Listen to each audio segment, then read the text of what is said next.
celui que l'on surnomme l'escroc du siècle. Son nom, Bernard Madoff, un magnat new-yorkais de la finance. Il a détourné, tenez-vous bien, plus de 65 milliards de dollars sur le dos de ses victimes. Environ 60 milliards d'euros. Mais comment cet homme que tous considéraient comme un génie de la finance en est-il arrivé là? Comment, durant près de 40 ans, est-il parvenu à berner ses milliers de clients ainsi que tous les organismes de contrôle financier?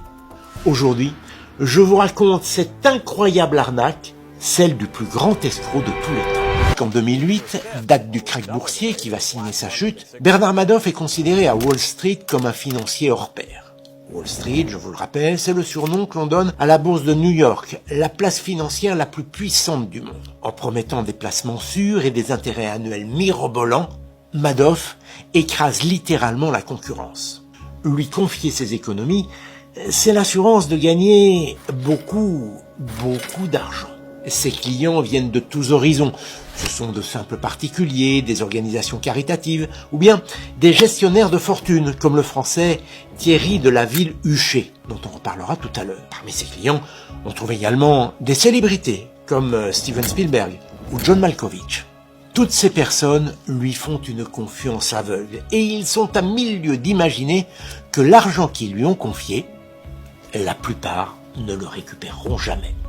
Avant de vous expliquer comment Bernard Madoff s'y est pris pour détourner des milliards, il faut d'abord que je vous raconte d'où il vient. Et vous allez voir que Bernie, c'est son surnom à Wall Street, a été à bon école.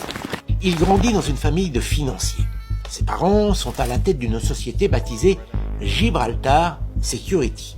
Ça sonne bien. Sauf que Ralph et Sylvia Madoff sont en permanence à la limite de la légalité.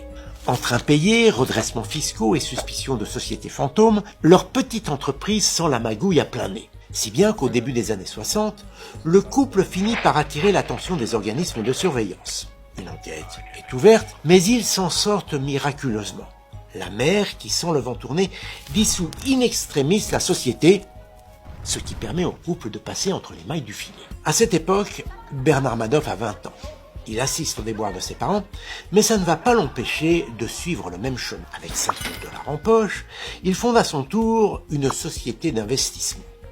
Sa spécialité, la vente et l'achat d'actions non cotées en bourse.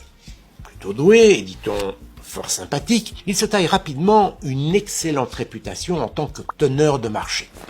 Un teneur, c'est un intermédiaire qui achète et vend des actions pour le compte d'entreprise. Cette activité est légale, mais à terme, Bernie le sait, ça ne fera pas de lui un millionnaire.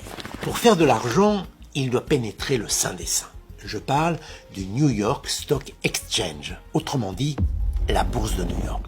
Pour ça, il a sa petite idée. En surfant sur sa bonne réputation, il recrute des clients, une vingtaine au total, auxquels il promet des placements en bourse très rentables. Précisons qu'il se garde bien d'exercer cette activité dans le cadre de sa société. Il procède dans l'ombre, ça, ses clients ne le savent pas. Son objectif donc, c'est d'investir leurs économies sur des actions à haut risque pour gagner vite et gros. Mais le revers de la médaille, c'est qu'au moindre mouvement à la baisse sur les marchés, il peut tout perdre.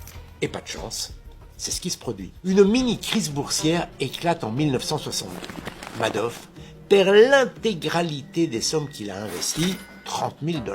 Si l'affaire s'ébruite, il est grillé à tout jamais à Wall Street. Mais le jeune financier ne s'annonce pas vaincu. Il retourne habilement la situation grâce à un tour de passe-passe. Il demande à son beau-père